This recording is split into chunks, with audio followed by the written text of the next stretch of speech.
trees of green, red roses too. I see them bloom for me and you, and I think to myself, what a wonderful world.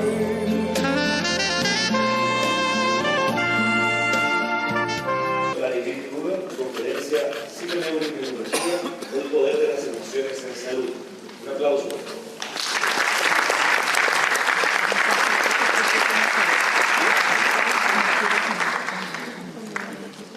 Buenas tardes.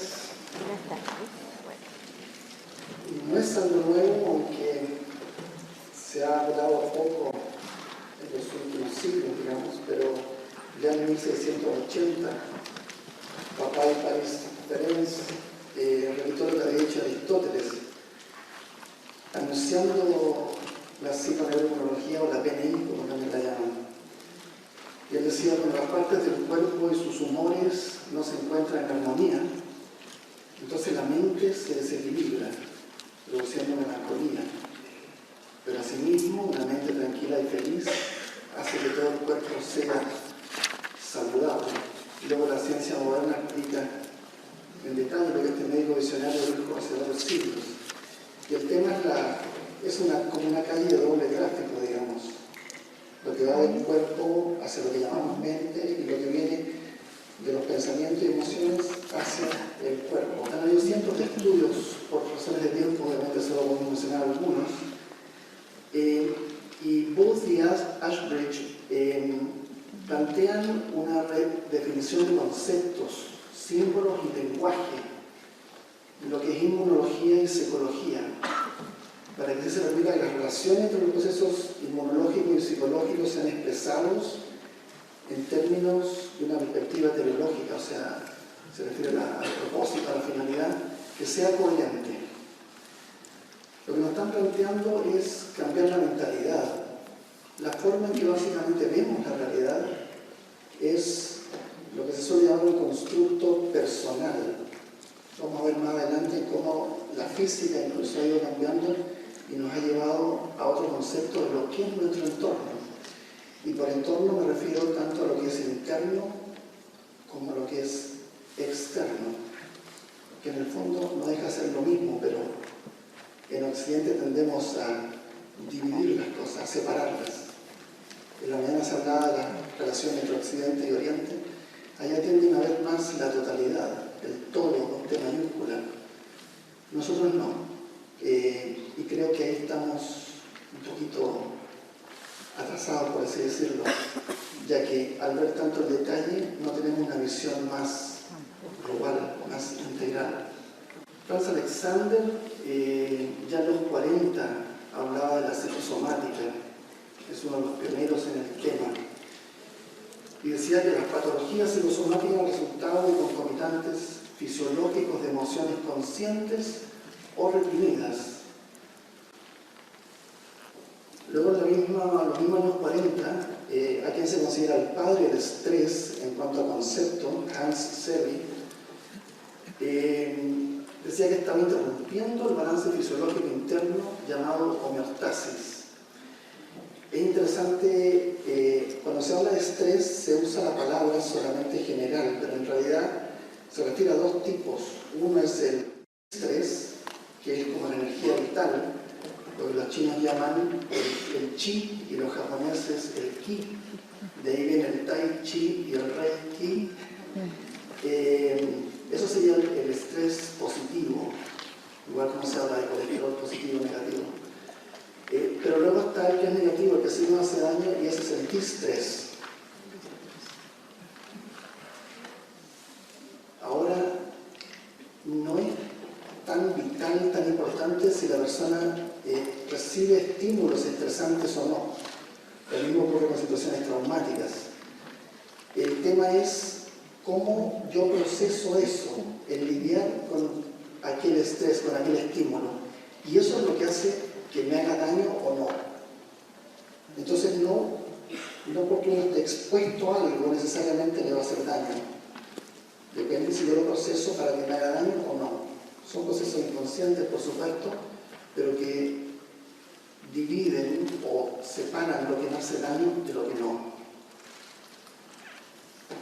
Y aquí un señor López le dice: la empresa agradece mucho el interés que muestra por el trabajo, quedándose en su puesto 2 horas más allá de su horario, pero nos vemos obligados a comunicarle que se descontará de su nómina la parte correspondiente al consumo de luz y otros servicios, el alquiler de despacho y una penalización por pelota. Pelota quizás es como hacer la paja que hacemos en Chile, ¿no? Y desleal con sus compañeros.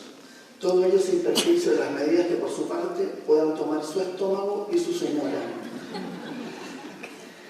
En Estados Unidos ya la Organización de Alcohólicos Anónimos tiene una rama para trabajólicos anónimos. Me parece que todavía no se ha organizado eso en Chile, aunque hace mucha falta. El trabajo excesivo puede ser, como cualquier consumo excesivo, una adicción. El doctor Joe Dispenza habla de cómo cuando uno repite una acción un cierto número de veces, se crean redes neuronales especiales para esa acción. De hecho, se habla que el 90 y tantos % de los pensamientos que tenemos hoy son una repetición de los que tuvimos ayer. Parecemos discos rayados. Se habla también de los tipos de personalidad en relación a cómo lidiamos y cómo relacionamos nuestra mente-cuerpo. La película Wall Street de Michael Douglas, él era un típico personalidad A, que son competitivos, hostiles, corren contra el tiempo y se asocian a enfermedades de las arterias coronarias. Eso al manejar es bien claro, es como un examen, como un test psicológico, ver a alguien manejar. Si uno se sienta al lado, le hace la foto inmediatamente, o nos hacemos la foto inmediatamente. En cuanto a articulaciones, aquí hay un tema interesante. Se habla de ciertos tipos de personalidad que se relacionan con ciertos tipos de enfermedades. O sea, si uno le pregunta a alguien qué dolencias tienes, qué cirugías se te han hecho, qué medicamentos estás tomando, etc., uno puede saber cómo es esa persona a nivel de personalidad. Porque esa personalidad le va a condicionar sus dolencias orgánicas, de lo sutil a lo concreto, ¿verdad? En el caso de la artritis reumatoide, todo problema de articulación finalmente tiene que ver con algún tipo de rigidez, artritis, artrosis, etc. Y se habla que mostraron las personas con la enfermedad inmune artritis reumatoide una mayor docilidad, dificultad en expresar ira, sensibilidad con la ira de los demás, tendencia a y autojusticia, así como ser más ansiosas y deprimidas. En comparación, dice, los hermanos de estas personas que no tenían artritis reumatoide tenían características de comportamiento más saludables. Y se habla de los hermanos porque muchas veces se dice, bueno, es algo genético que viene en la familia. Sí, porque algunos y no otros.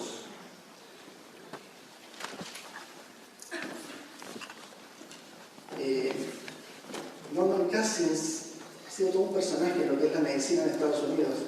Y él, aunque nunca se graduó como médico, la Universidad de Yale, como el caso único en la historia de la universidad, le dio un título honorario de doctor en medicina.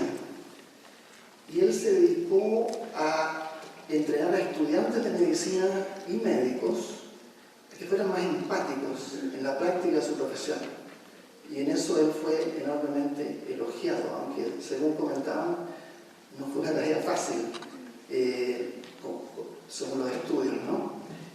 George Solomon fue el autor del estudio, que es un catedrático en la UCLA, en la UCLA, ahí en Los Ángeles, California.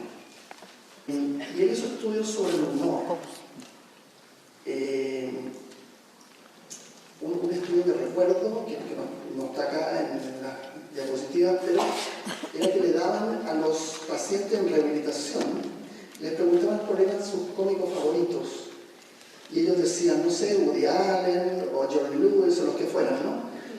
Y les traían entonces, en esa época, cassettes VHS a su dormitorio, a su sala en el hospital, y nos hacían ver estas películas. Y claro, se lo pasaban muy bien, se reían mucho. Y se dieron cuenta que en un tiempo establecido, a los pacientes que le habían dado estos videos cómicos, los daban de alta en la mitad del tiempo que los otros. Es decir, se habían sanado mucho más, con mucha mayor rapidez.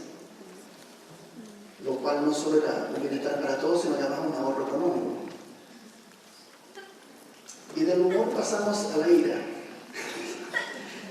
Y la ira de las mujeres. Algo sumamente reprimido, por supuesto, en una cultura machista como la nuestra. Patricia Manhole hizo un estudio en el Reino Unido y hablaba que la ira no reconocida enferma a las mujeres, no reconocida es otra forma de decir represión también, es una represión inconsciente. Esa ira es transformada en una condición aceptable. Una condición aceptable en el caso de ira de las mujeres podría ser un cáncer de mama. La condición aceptable es tratada. Quimioterapia, radiación, cirugía, ¿verdad? Que es lo tradicional. Pero la ira no ha sido solucionada. Por lo tanto, la condición aceptable retorna. Supongamos una mastectomía radical a la mama izquierda, ya no tiene mama izquierda, surge en la derecha, no tiene derecha y así sigue. Mientras hayan órganos, puede haber una metástasis y seguir manifestándose. Y ella señala que la expresión oral con emoción es esencial. La expresión de la ira en forma ruidosa parece descargar energía tóxica.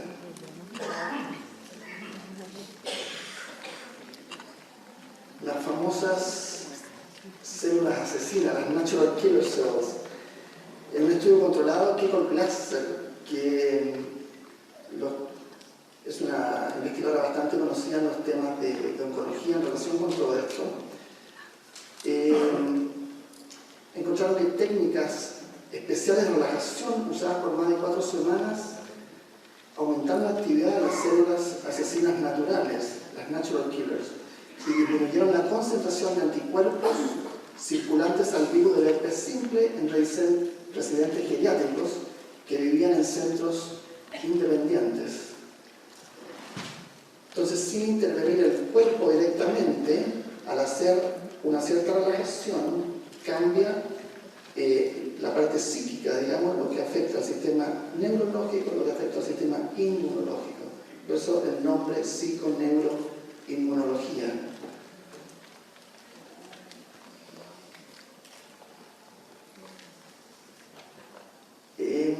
Este es un estudio bien famoso. El doctor David Spiegel de la Universidad de Stanford, él hizo unos grupos de apoyo que, además, y algo que hay que considerar también, porque muchas veces el problema para realizar cualquier trabajo es que es muy barato. Grupos de 8 o 10 personas, en este caso mujeres, aunque ojo que cáncer de mama no es solo algo de mujeres. Los hombres tienen entre el 1 y 2% de los casos de cáncer de mama. Pareciera que no, pero también nos afecta. Bueno, hacían estos grupos de apoyo donde sencillamente ellas venían y contaban sus penas. Es que he tenido problemas, porque tengo muchos vómitos, o se me cayó el pelo, o lo que sea durante su tratamiento. Se contaban entre ellas y todas entendían de lo que la otra estaba hablando, porque también de alguna forma lo estaban viviendo. Mi familia está muy preocupada, se nos está acabando la plata, etc. Me han dicho que me quedan 3 meses. Cualquier cosa que fuera impactante lo compartían, se apoyaban. Y se dieron cuenta que las que participaban de estos grupos de apoyo tenían una expectativa de vida el doble que las que no lo hacían. Algo tan sencillo como eso. Les duplicó el tiempo que vivieron. Y esto salió en la revista del Instituto Nacional del Cáncer de Estados Unidos. La gingivitis. Se han dado cuenta que los factores psicosociales en la etiología de las enfermedades periodontales inflamatorias pueden concluirse que hay evidencia sólida que sugiere claramente que el estrés emocional es uno de los factores que predisponen a la gingivitis ulcerativa necrotizante aguda. La higiene bucal es fundamental, por supuesto, pero además estamos secretando algo que no es sano para nosotros y estamos con un estrés fuerte, ¿ya? El del tipo que hablábamos antes, ¿se acuerdan? El T-stress. Y esto en la revista de la periodontología clínica. Vamos a la piel, ¿no? Es el órgano más grande del cuerpo, es el que mostramos, digamos. Vemos la piel, el contacto a través de piel. Es interesante la piel porque a la vez que me contiene como individuo, con el cual en cierta forma me separa, pero a la vez a través de la piel yo puedo acercarme al otro, tocarlo, darle la mano, abrazarlo. Y dicen que en la urticaria, prurito, alopecia circunscrita, acné común y eczema, según los estudios hay fuertes causas psicogénicas. Esto es del doctor Eugene Farber. Él es del Instituto de Investigación de la Psoriasis en Palo Alto, California. Es una eminencia en todo el tema psoriasis, por supuesto. Generalmente cuando nadie sabe dónde ir, recurren a él. Y dice, un rol para los neuropéptidos como mediadores de inflamación neurogénica, mencionó el doctor Farber, y estableció hipótesis de que la liberación de la sustancia P y otros neuropéptidos de las fibras nerviosas sensoriales de la piel causan respuestas inflamatorias locales, las que producen lesiones psoriásicas. Es la revista internacional de dermatología y fue publicado. Y luego él con Lexi Nado reportaron que el estrés que ocurre con ansiedad, depresión, problemas maritales o financieros o experiencias cercanas a la muerte ha sido identificado como factor activador en la presencia o agravamiento de la psoriasis, y ahí dan porcentajes. Este fue un estudio enorme con más de 6.300 pacientes. Esto es un estudio muy bonito, no tengo la cita, lo trabajamos hace varios años, pero en un hospital en Estados Unidos se pusieron grupos de las incubadoras con bebés prematuros. Se puso un grupo acá y otro grupo allá. Y a las de acá se metía la mano las enfermeras, los médicos, las personas de los equipos de salud, o a veces los padres también, y le hacían cariño a los bebés. Le hacían un masajito, tomaban la mano, diferente como estimulación, ¿verdad? Táctil. Lo cual es una forma de entregar ternura, entregar afecto. Parecido a lo que ocurrió con el humor en las dadas de alta de esos pacientes en hospitales, en este caso estos niños subieron de peso el doble que los que no estaban recibiendo estos estímulos. Siempre uno de los problemas, por así decirlo, es cómo medir el afecto, cómo medir la cercanía, la entrega y recepción de afecto. ¿Cuántos gramos, cuántos kilos pesa? ¿Se puede replicar? ¿Cómo lo hacemos? Es algo que en el mundo más cercano a los pensamientos, las emociones, psicología o como se llame, es uno de los problemas que hay. En este caso, se podía medir en gramos, en kilos, ¿ya? Aumentaron tanto por mes, por semana, etc. Y fue algo que sorprendió, obviamente. Ahora, como decíamos antes, cada personalidad da un tipo de patología, de enfermedad. En el caso del cáncer, que hay unos 100 tipos de cáncer más o menos, también no es casualidad que una persona tenga cáncer de mama, el otro de colon, el otro, etc., ¿no? Y se ha visto que el doctor O. Carl Simonton, quien tuvo cáncer y se sanó a los 17 años y ha trabajado con pacientes con cáncer por décadas, él descubrió una personalidad del paciente con cáncer y que la ha podido resumir en, uno, una gran tendencia a guardar resentimiento y una gran inhabilidad para perdonar. Se Se ha visto también que pacientes con estreñimiento suelen tener una característica así. Es decir, uno guarda el pasado y no lo suelta. No, es que él me hizo esto hace 30 años. Ya, pero fue hace 30 años. Pero me ha dolido mucho. No, no le ha dolido, le duele. Es decir, mantenemos el pasado en el presente. Hay una relación histórica ahí que no es histórica, que es actual. Entonces esa persona sigue viviendo el trauma eternamente, no lo suelta. Esto es muy interesante porque uno se pregunta por qué si alguien está sufriendo no quiere dejar de sufrir. Bueno, eso. En estudios relacionados con codependencia se ha visto que hay grandes beneficios en patologías tanto orgánicas como mentales. El sufrir no es necesariamente malo de un punto de vista de beneficio. A lo mejor a mí me quieren más si estoy enfermo. Mira. ¿Y cómo lo hago para no estar enfermo y que me quieran? No, pues si no lo sé hacer, si no está en la cultura de mi familia, a lo mejor en la cultura de mi familia, a través de la enfermedad, obtenemos afecto. Me hacen sopita caliente, me hacen las compras, me traen revistas, estás calientito, ya te pongo otro chal, otra frazada, otra manta, qué sé yo. Mira, esto está bueno.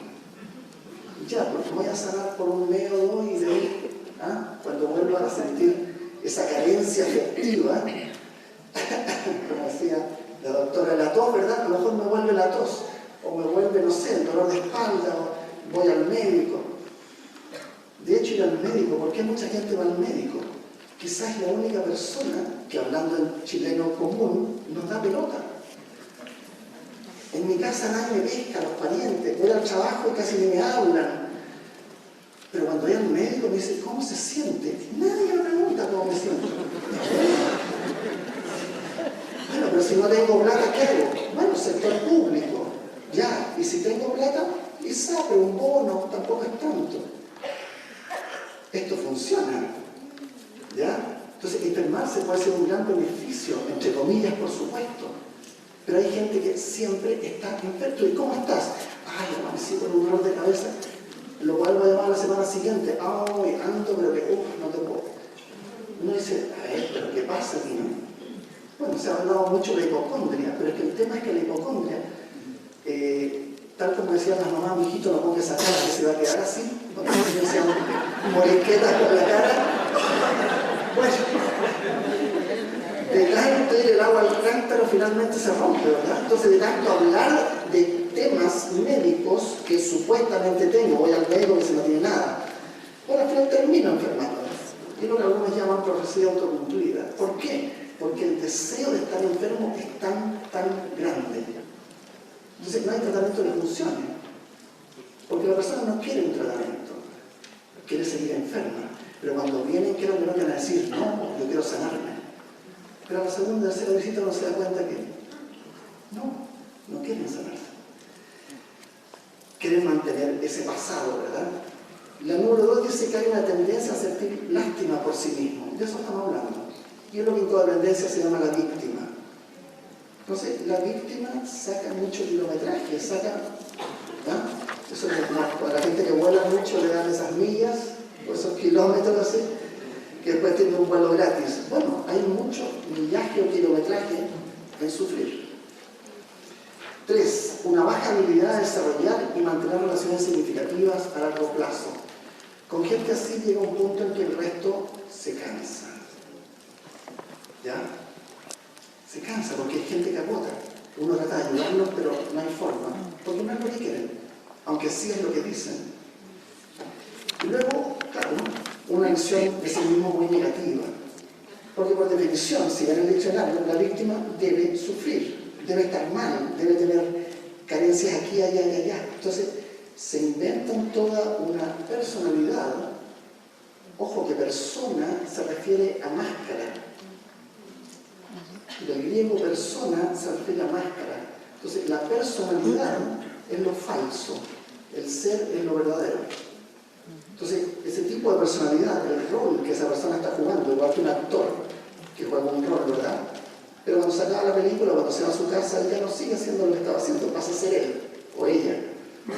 Aquí igual, el rol que está jugando es, ay, es que yo no puedo eso, me lo levantas tú, por favor. Es bien interesante a nivel histórico y da mucha plata. Marilyn Monroe hizo una carrera con eso. Que ¿se acuerdan? Hablaba como niñita y una vocecita, qué sé yo. Bueno, son roles que interpretamos. Shakespeare hablaba, ¿verdad?, que la vida es un escenario en donde todos estamos actuando. Eso. Entonces hay un rechazo básico, dice el Dr. Simonton, hacia sí mismo y los demás. Otra de las crónicas, entre las que se encuentran las enfermedades cardíacas, cáncer, diabetes y otras, son la principal causa de muerte y discapacidad en Estados Unidos y causan un 70% de las muertes, lo que representa casi 2 millones de personas anuales. La mitad de la población casi no gasta en servicios de salud, mientras el 5% gasta casi la mitad del presupuesto total. ¿Se fijan? Ahí como que en números ya duros, en plata, vemos que ese 5% gasta 10 veces lo que le correspondería según su porcentaje. Un 5 o un 50%, que son más de 2 billones, billones como millones de millones de dólares. Salvo que se busque la causa de las enfermedades, su raíz mental emocional, y así promover sanación en gran parte de ese 70% de enfermedades crónicas, los costos seguirán subiendo, así como aumentando el sufrimiento de las personas que las padecen. Por supuesto, todo esto acompañado de lo que han dicho los doctores que han estado acá hablando, en diferentes modalidades de medicina natural, etcétera, etcétera. Y hay un hecho histórico muy interesante. Yo estaba viviendo allá cuando era el gobierno de George Bush padre, no el W, sino que el padre. Y hubo una recesión económica y todos los indicadores apuntaban a la baja. Venta de casas, automóviles, línea blanca, todo, viajes, etc. Todos hacia abajo. Incluso la vaca sagrada de la industria gringa, que son, obviamente, los armamentos. También a la baja. Y había uno que seguía impertérrito como que estuviera en la bonanza mismo, y era el sector salud. Subía el consumo. Ahí no había recesión. Peter Pan, el patriarcado y el cambio de paradigma. Se produce una infantilización del paciente que actúa pacientemente. Por eso que algunos están empezando a cambiar el nombre de paciente. Porque es como la gente va a arreglar el auto, lo cual tiene sentido, no todos somos mecánicos. Uno lleva el auto, paga un tanto, le dice, ¿qué pasó? No, es que las bielas, qué sé yo. Salió tanto, ¿ya? Esperamos que sea alguien en quien confiamos y que sí sea eso, ¿no? Pero nos llevamos el auto y está bien. Pero con el cuerpo, con nuestra mente, nuestro corazón, es otra cosa, no nos hacemos responsables de eso. Eso se relaciona con lo que estábamos hablando, la codependencia. Y le pagamos a alguien, ya sea directamente o a través de los impuestos, si es algo gratuito allí, pero sale de los impuestos, alguien paga.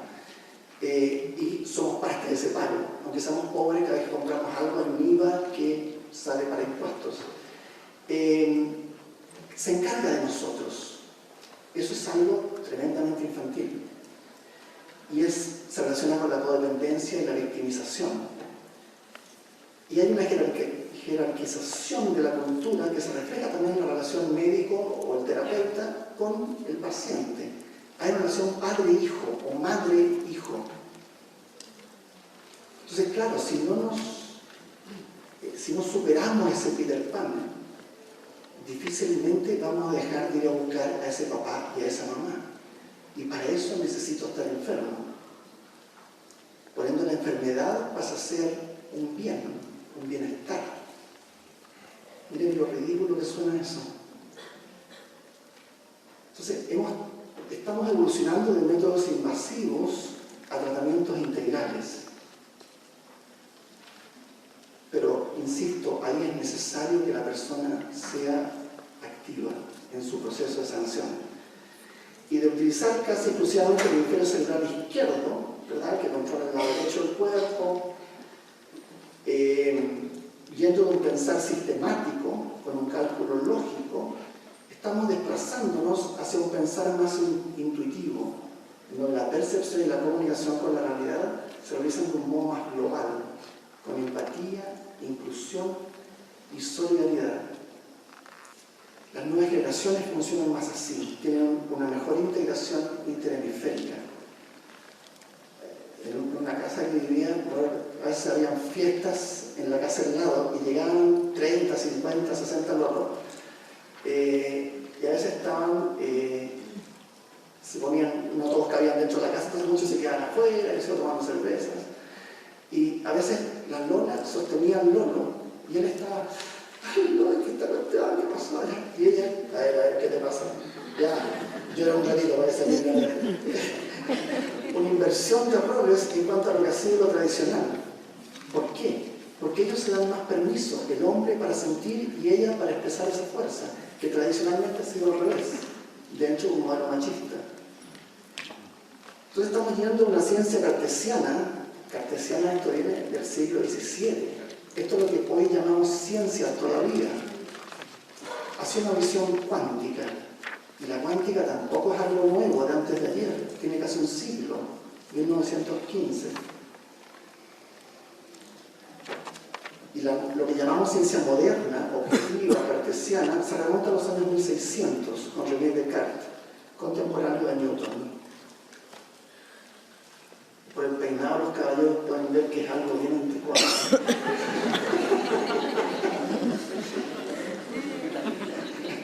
Aunque en los 60, 70 pasamos una época de hippie en que los limitábamos, pero bueno. Y esto de física cuántica, todo el mundo está hablando de la sanación cuántica, estos son productos cuánticos, todo el marketing ahora usa mucho la palabra cuántica. ¿De qué se trata? Bueno, como decíamos, partió en 1915 y revoluciona los conceptos. La ciencia cartesiana siempre ha postulado que esto es objetivo, es la verdad, es una. Ellos plantean no. Hay tantas verdades como personas estén observando esa verdad. Por lo tanto, postula una ciencia subjetiva. Esto les para los pelos a cualquier científico tradicional y obviamente es entendible que haya resistencia. El observador modifica lo observado, es decir, tiene la capacidad de crear su propia realidad. Esto es muy fuerte, porque echa abajo el paternalismo. Si yo puedo cambiarme yo, si yo puedo alimentarme, como le pasa a los niños cuando van aprendiendo a tomar la cuchara, pero muchas veces las manos los dejan, no, yo le doy que usted se va a manchar, que se le va a caer la sopa. No. A veces tienen 5, 10, 15 o 50 y la mamá sigue en la misma actitud. Y el papá dice, deja, ceñito, que haga las cosas. No, es que no puede. Y bueno, hablando de la profecía autocumplida, claro, finalmente no puede. Y después a los 50, 60 sigue viviendo con los papás. Entonces, como eso que dicen, vive de tus padres hasta que te alimenten tus hijos.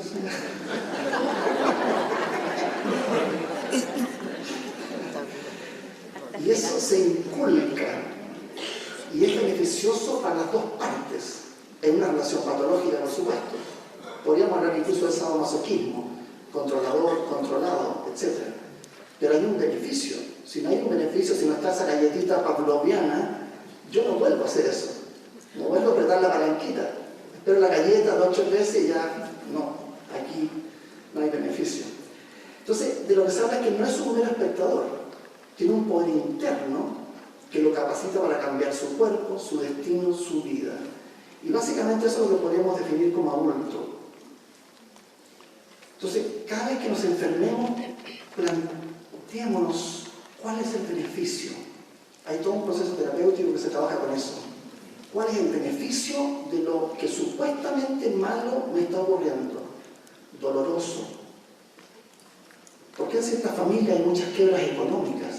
¿O hay una gran sucesión de tales enfermedades? Es genético, debe ser. Sí, pero ¿cuál es el beneficio? A propósito de genética, Francisco Varela, ¿lo ubican? ¿Sí? Alguna gente dice, no, yo digo, el papá de la Leonor Varela. Él con Maturana hacía mucha investigación afuera, de hecho eran mucho más famosos afuera que acá. En Estados Unidos se le estudia mucho en Europa. Y Varela fue director de un centro de investigación en París. Falleció hace unos años. Y él planteaba que se podía cambiar el código genético sin hacer ingeniería genética, por supuesto, en base a este tipo de trabajo interno. Eso como datos si lo quieren investigar. Masaru Emoto, él estudió ciencias internacionales en realidad, pero después se especializó en los temas de las moléculas de agua, la estructura de las moléculas de agua. Sí. Y dice, bueno, ¿qué le importan las moléculas de agua? Pero es que son entre un 70 y un 90% agua, depende de cómo se mida. Y él plantea que lo que pensamos, sentimos, escuchamos y decimos nos cambia nuestra estructura molecular, causando sanación o enfermedad.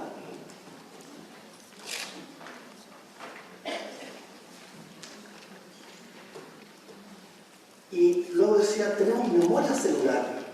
Nuestro cuerpo recuerda sus vivencias y así construye tejidos, órganos, los cuales pueden ser sanos o no.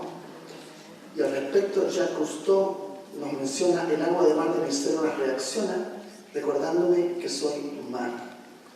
El suero que se le pone a los pacientes a veces es muy parecido al agua de mar. Muy parecido.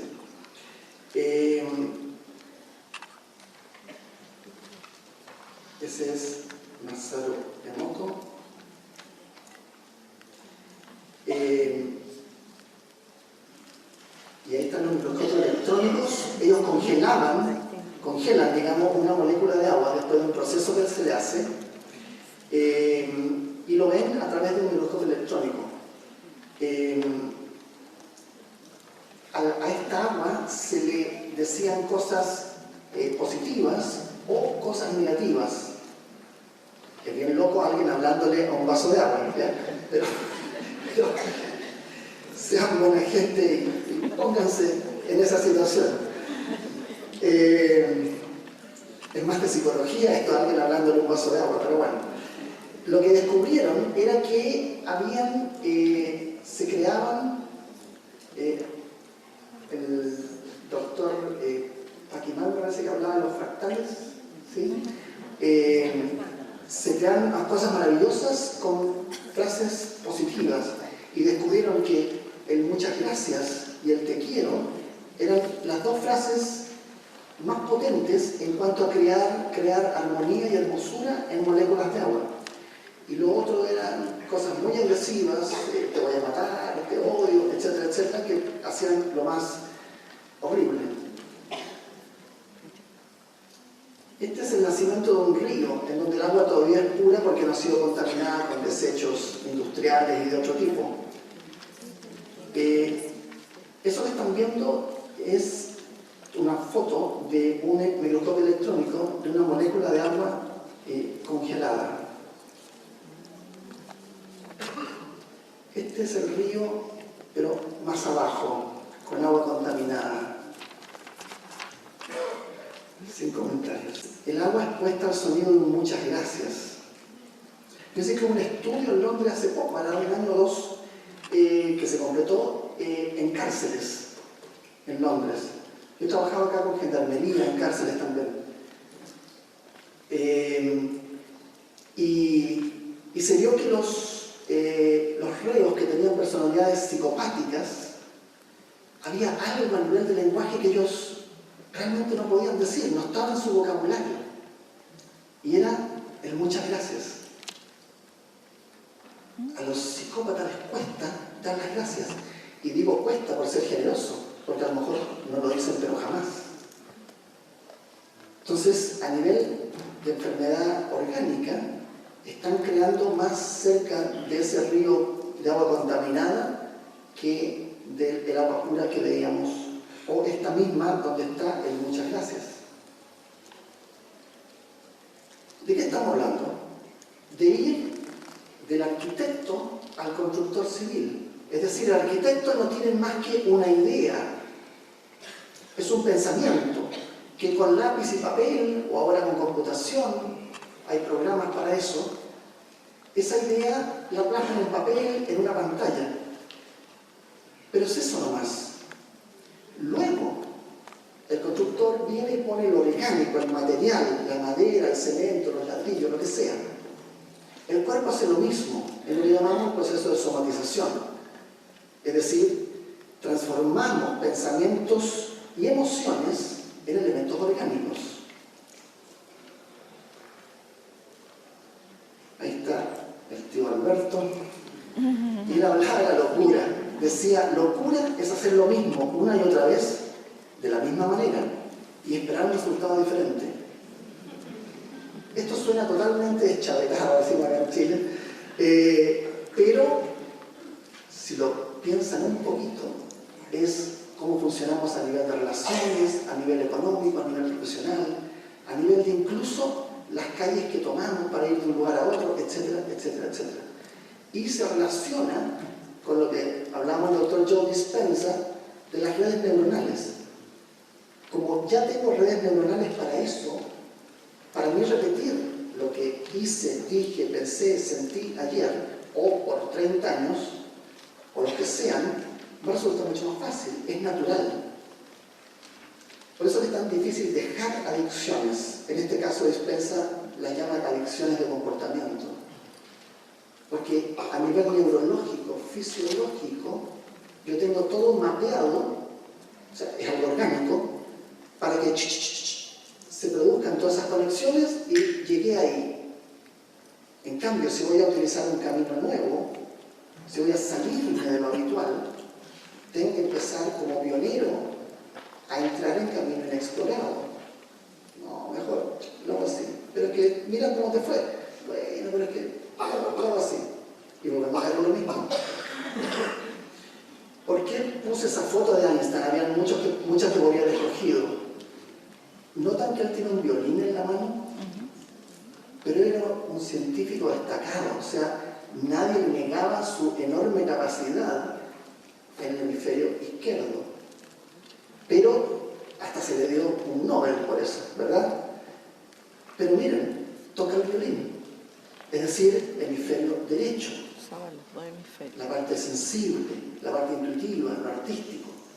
Entonces él, a diferencia de todos los otros físicos y científicos destacados de la época, podía ver cosas que los demás no veían. Y de allí que se planteara propuestas que los demás no se podían plantear, porque no las veían. Y a veces puede ver, hay veces que es algo realmente orgánico, de no ver algo. Él tenía una integración interhemisférica, era como un lolo de ahora, pero de esa época. ¿Qué estamos haciendo? Estamos invitando a la parte femenina y la mujer dentro de lo que es la sociedad a integrarse en el mundo científico, a tener una perspectiva diferente, no del patriarcado, aunque se puede usar como experiencia, obviamente, pero integrar este hemisferio en los hombres que a ustedes les resulta tan natural. María Montessori fue la primera mujer médico o médica de Italia. Y hay una historia muy chistosa, si se quiere, pero triste a la vez.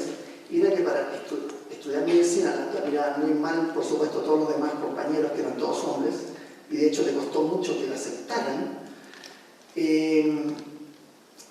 Ella tuvo que sobornar al encargado de la morgue para ir en la noche, tipo 1 o 2 de la mañana, a estudiar con cadáveres, por la sencilla razón de que una mujer no debía ver un cuerpo desnudo. Entonces, cuando hacían la clase, para todos los alumnos, le pedían a ella que por favor saliera de la sala hasta que se llevaran los cuerpos desnudos, que obviamente un muerto para trabajar con él en medicina tiene que estar desnudo, y que luego volviera, porque volvieran a las clases teóricas de pizarrón y tiza. Entonces ella, claro, obviamente estaba quedando atrás, todo lo que era anatomía, etcétera, etcétera. Entonces en la noche le pagaba a este señor que estaba ahí, que nos estuviera mirando, y ella se metía calladita y estudiaba su anatomía de forma particular. Y ella planteó, bueno, es famosa también fue filósofa, estudió varias carreras, y ella plantea que los niños son sus propios maestros. Uno de los problemas de la educación es que queremos enseñarles a los niños. vamos a ser un problema. Bueno, James Hillman, por ejemplo, un famoso doctor en psicología, plantea que cada generación es más evolucionada que la anterior. Entonces, ahora con todos los niños índigo, cristal, etcétera, etcétera, que tienen facultades especiales y cada vez de forma más mayoritaria, el problema es que los padres, que son menos evolucionados por generación, por definición, le quieren imponer algo a alguien que es más evolucionado. Están las cosas para arriba, ¿verdad? Entonces, a lo mejor Juanito, cuando hace el berrinche, tiene razón. Otra mujer destacada, la doctora Rita Levi-Montalcini, está viva todavía. Si se fijan, no tiene fecha, dice nacimiento 1909, pero no dice fecha de fallecimiento. Está viva, tiene más de un siglo. Y ella recibió el Nobel del 86 al descubrir que las células solo comienzan a reproducirse cuando reciben la orden de hacerlo. Orden que es transmitida por unas sustancias llamadas factores de crecimiento. Y una doctora en California que ella hizo concreto el tema de las emociones, las moléculas de la emoción. Y nadie había... esto es como, ya recuerdo que hace unos años hubieron unos científicos que querían pesar el alma. El alma. Entonces ponían a una persona que estaba a punto de morir sobre una báscula, una balanza, y veían si al morir cambiaba el peso de la persona. Por lo tanto, lo que bajara de peso, ese era el peso del alma. No tuvieron mucho éxito.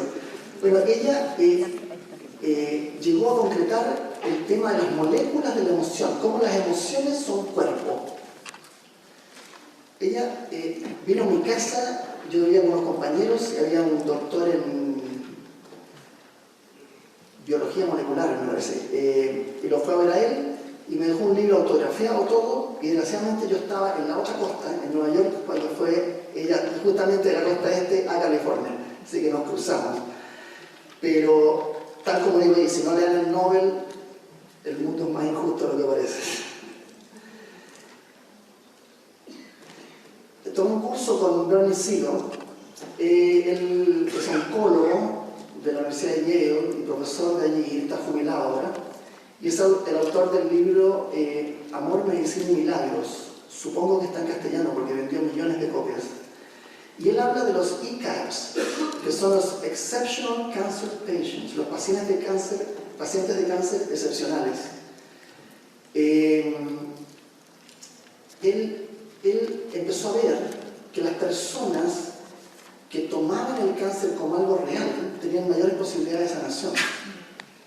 Y habla de una sucesión. Dice que en la vida recibimos despertadores, así como despierta Juanito, ya con mucho cariño, despierta Juanito, despierta cada vez más fuerte, hasta que el palo en la cabeza es el cáncer, según él. Entonces, si ahí no hacemos caso, como decía Arnold, hasta la vista, baby, ¿ya? Y se acabó. Porque la persona en realidad no quiso despertar, recibió uno tras otro, tras otro, tras otro, ¿ya? Todo tipo de dolores, enfermedades, problemas económicos, maritales, etc. No, aquí no pasa nada. Todo es externo, yo no tengo nada que ver en eso. Hasta que les llega el cáncer. Ahí a lo mejor se lo toman más en serio, pero si dejan todo en manos de las personas encargadas de supuestamente de sanarlos, no va a haber caso tampoco. Los que sí se hacen cargo, reevalúan toda su vida y cambian toda la estructura de cómo piensan, sienten y viven, se transforman en ECAPs, pacientes de cáncer excepcionales. Y por supuesto se sanan del cáncer, pero además mejora su calidad de vida al cambiar las prioridades. Entonces a lo mejor de esas 14 horas al día de trabajo bajan a 6 u 8, porque no le hace falta más. O van 2 o 3 días a la oficina y el resto están con su familia, se dedican a cosas que les pueden parecer hasta más interesantes. Y lo que dijo este famoso coach de básquetbol de la UCLA, de UCLA, John Wooden, quien vivió un siglo, llegó a los 99 años y tanto, unos poquitos meses le faltaban para el siglo, él dice: lo que cuenta es lo que se aprende después de saberlo todo. Ahí están mis datos, está en azul, no sé si alcanza a ver. Hay un sitio web si quieren visitar, que es bladhoover.cl, y el correo también del sitio blad@bladhoover.cl. Y ahora estoy viviendo acá en Chile. Muchas gracias por la